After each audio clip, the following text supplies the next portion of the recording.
Our topic tonight is cultural and gender differences, and with me is Zalfa Selected. Hi Zalfa, Hello. Thanks for being here. Thank you.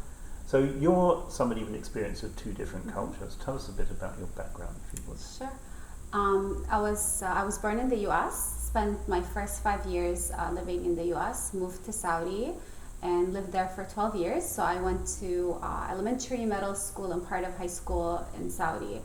And then when I was 17, we came back to the U.S., and I ended up graduating high school from here, college, did my master's, and worked for a few years. And now, actually, I moved back to Saudi, and I've been there for a year. Mm. What impact do you think having exposure to two different cultures has had on you personally?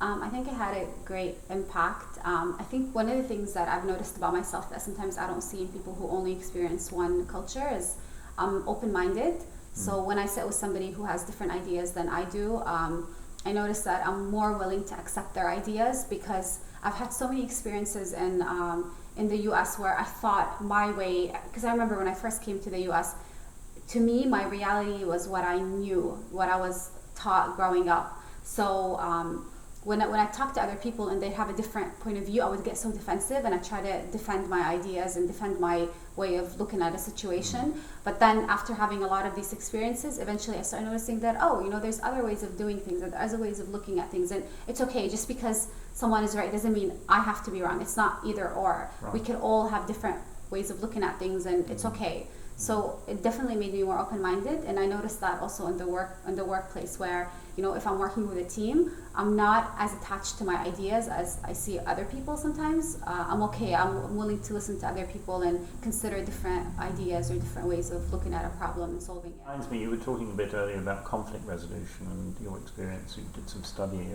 around conflict resolution. Yes, I actually took an elective course when I was in grad school. It was conflict resolution, in the case that we studied with the Palestinian and Israeli case. And I remember something, I never forget this. There was a journalist who it was a video that we saw about a journalist who brought a group of Palestinian students between ages of 10 and 12 and Israeli students, and he had them go on camp together and play together, do exercise together, play soccer, do different things, activities together. And the thing that I noticed when... So sorry to interrupt you, but presumably, so these kids would have had learned from home or from what they were hearing around them. They would have had plenty of expectations about what to expect from the other group. And they never interacted. Although they lived very close to each other, they never had an interaction because it was always us versus them. They're the enemy, we're right, they're wrong, and that's how they always viewed it. And so when they were actually taken into this camp and they actually started interacting with each other, they realized that they have so many similarities.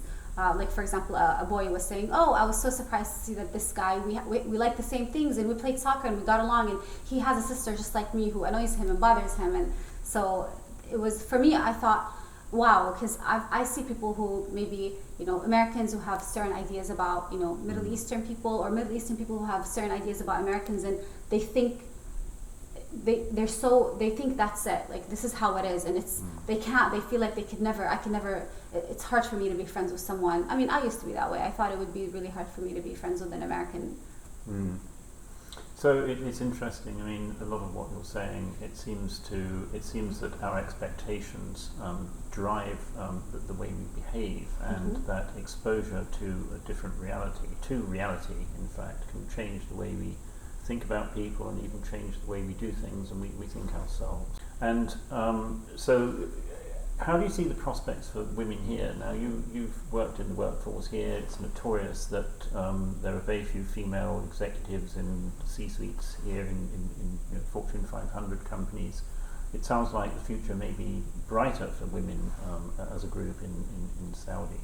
Do you have a view about this? What do you think? What would your expectations be? Again, it goes back to the ideas and expectations that you have of other cultures and other genders. So, for example, if I'm a woman working for a man, my boss is a man, and he has certain ideas about females versus males, and he thinks in his mind that men are smarter or more, they work harder, or then if this boss if he's so attached to his way of looking at this gender differences, Mhm. he's probably going to stop me from being promoted. Right. So I think I could work hard. I always have to work hard. I always have to prove myself, whether I'm in the U.S. or in Saudi, just to show people who have that idea about women Yes. that it's not right. But at the end of the day, it's not just me. It's also the person who's above me who needs to change the way he looks at. And maybe by being exposed to you, then his expectations may change, we hope. Yes. For the better. Yes, and I think that's what's happening in Saudi. Like, men are working women, and they're like, "Wow, look at them! Like, Wow. they're actually doing really well." And actually, I've heard a couple of them say it's better to hire women because they're more loyal and they work harder, and it's as opposed to men. So that's a super note on which to end, I think. Thanks so much, Sam. It's been Thank great. you.